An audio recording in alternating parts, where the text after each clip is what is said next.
Hello Smashers, it's Jansen here and welcome back to a brand new Amazon FBA tutorial. Now in this video, I'm going to be teaching you guys the little technique that I use when I want to properly assess a product niche and when I want to determine whether the product niche that I found is actually worth pursuing. There are so many people out there that when they're doing their product research, they simply type in the niche or type in the product on Amazon. They run Jungle Scout, they look at the sales figures, and then they think, yeah, that looks good enough. I'm going to go into that product niche. There's so much more that you need to do. You really need to scratch beneath the surface. So in this video, I'm going to teach you the little method that I use every single time I look to launch a new product. Now, this is actually a method that some of you might have come across before. It was something that I was actually taught when I was doing business studies at school. So yes, there are actually things that you learn at school that do come in handy in future life. So for those of you that have done business or economics or something at school or university, you'll probably know of this method already, but still worth watching to see how I kind of link it with Amazon FBA. And for those of you that have never done business or anything like that, you're going to learn a really good piece of analysis here that will basically give you a fantastic bird's eye view of what the good and bad things are within a product niche. So what is the piece of analysis? Well, this piece of analysis is called the SWOT analysis. Now you might be thinking, SWOT analysis, what on earth is that? Well, SWOT analysis stands for strengths, weaknesses, opportunities and threats, and it's those four things that you absolutely must 100% consider and think about when you're determining whether you want to actually go ahead with a product to sell with Amazon FBA. So I'm going to walk you through each of those now. I'm going to tell you the kind of things that I think about when I'm doing my product research when it comes to the SWOT analysis. So what I do whenever I'm doing this analysis, and the way I was taught actually, is to get a piece of paper and split it into four, exactly like this. So you've got your strengths, your weaknesses, your opportunities and threats. And what you want to do is load up Amazon and search for the product niche that you're thinking about selling in. So remember guys, this is the next stage now. So let's say you found a product, you think it looks quite good, you've run the sales figures into Jungle Scouts and you think it looks quite good, you think the margins are there. It's now that you want to kind of start doing this analysis so you can really, scratch beneath the surface and determine whether it's actually going to be a niche that's worth selling in. So let's start off with the strengths. So this is actually something that I'd previously done for another product and I've just kind of tailored it a bit. So what I did was I searched for the product niche and I went through each of the listings, and this is what I wrote down in terms of the strengths. So the strengths of the niche and the strengths of the listings, and these are all things that I thought I should definitely ensure that my listing and that my product has. So the first one is good quality photos across most listings. So that's something that I thought the niche that I was researching had, and I put e.g. listing 1 just as a little reminder for me to kind of go back and refresh my memory when I was doing my photos.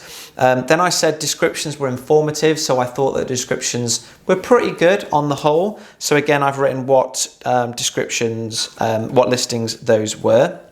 Then I've said another strength of the niche is that prices are fairly stable across sellers, i.e. you haven't got some sellers selling at like £15 and then you've got some massively undercutting at £10, which could really indicate that the niche is quite cutthroat. So that was something that I really liked as well. And then of course, profit margins, 40%, another strength of the niche. So I wrote all those down. Of course, there could be tons more for the niche that you're looking in, but those were the key strengths that I thought of when I was researching mine.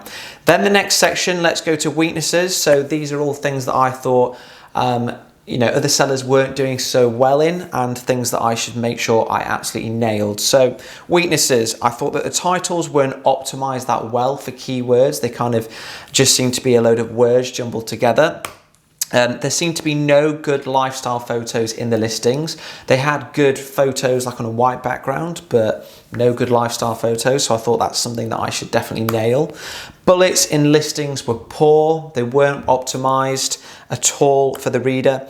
And I thought that most sellers seem to be selling the same thing. So that's why I was thinking, okay, there's an opportunity here for me to differentiate. And that brings me on to the third box, so opportunities. And it's this box that you really need to make sure you nail, because it's all the ideas that you get here that will really set you apart from the crowd. So the first thing you should always do is just look through reviews of your competitors. So I went through all of my competition, all of the bad reviews, and I found a real common theme that people were complaining that the quality was poor and that the product was hard to use. So straight away I'm thinking, okay, we need to increase the quality of the product, and it's hard to use. So maybe there aren't well-written English instructions, maybe there needs to be an ebook or something like that.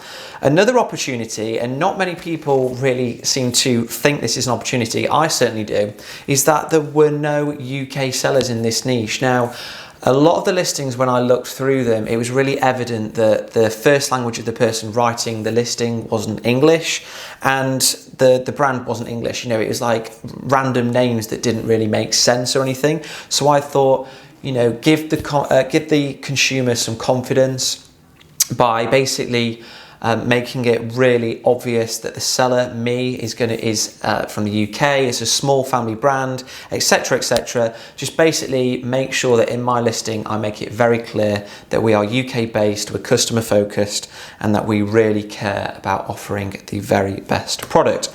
Then the final opportunity that I spotted is that nobody seemed to be bundling anything, so they weren't differentiating, which you'll remember was in my weakness section. So I thought, great opportunity here for me to bundle an ebook in with the product, or maybe even an add-on product to include for free, something that really goes with the main product that I was looking to sell. All of those things I was thinking I can definitely nail those, and those will really help me to differentiate myself and set myself apart from the other sellers. Now, threats, again, this is really important, guys, that you really focus on this and you make sure that you've written down all the threats so that you're fully aware of them and so that you can fully compare them to the rest of the SWOT analysis. So threats for me when I was looking at this was there were 6 new sellers in the last 2 months. So I was thinking, okay, that could indicate that the niche is saturated or about to be saturated. So it's something worth thinking about.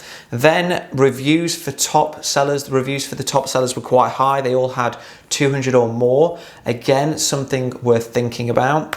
And there were a lot of Chinese sellers. So on the flip side to there being no UK sellers, there were a lot of Chinese sellers. And you might be thinking, well, what's wrong with that?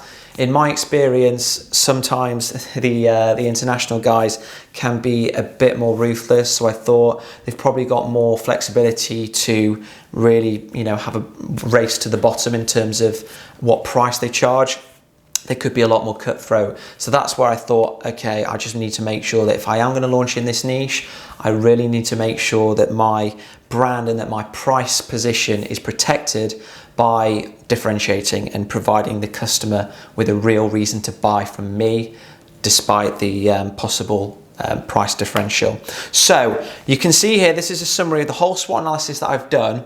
You can see here just how useful it is at giving you a real bird's eye view of the product niche. So we've already established that the sales are there. We've established that the margins are there and it's an attractive product. But this SWOT analysis gives you a real good understanding of the strengths, the weaknesses, the opportunities, and the threats. Now, guys, do not be put off by the threats, okay?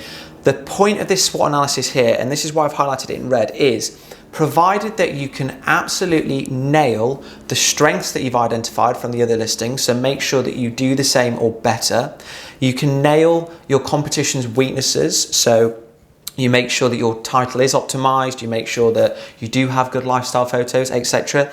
And you make sure you nail the opportunities. That is your opportunity to differentiate and give the customer a real reason to buy from you. So as soon as you kind of do that and you are certain that the pros of all of those, so the strengths, weaknesses and opportunities outweigh the threats, that is when you should seriously be considering about moving to the next stage, which is kind of thinking about getting samples and thinking about other things to do with the product itself, like branding, etc. So guys, don't honestly, as I just mentioned with the threat, some people kind of see a threat and they think, okay, there's 6 new sellers in 2 months. Yes, that is a threat to your possible success, and it's a risk, but at the end of the day, all businesses have risks. Like look at Facebook. When Facebook came around, there was like MySpace and Bebo and things like that. That was a threat, but it managed to basically copy the strength of MySpace and Bebo. It basically bettered them, it improved on the weaknesses, and it absolutely nailed the opportunity. So that is my take home for this video, guys. Honestly, I would 100% recommend doing the SWOT analysis. I used it for both of my products, which have both been very good sellers. So I would highly recommend, if you aren't already doing your SWOT analysis, you do it now. Now, if you have enjoyed this video, guys, please do post in the comment section below. And of course, you can come and join me in the Amazon FBA Smashers group. It's now grown to over 2,000 members who post very regularly. So if you're lacking a bit of motivation or you want to learn about Amazon FBA a bit more, then make sure you come and join me there. A link is in the description below. Of course, guys, if you have enjoyed this video as well, please remember to subscribe, and I'll see you next time.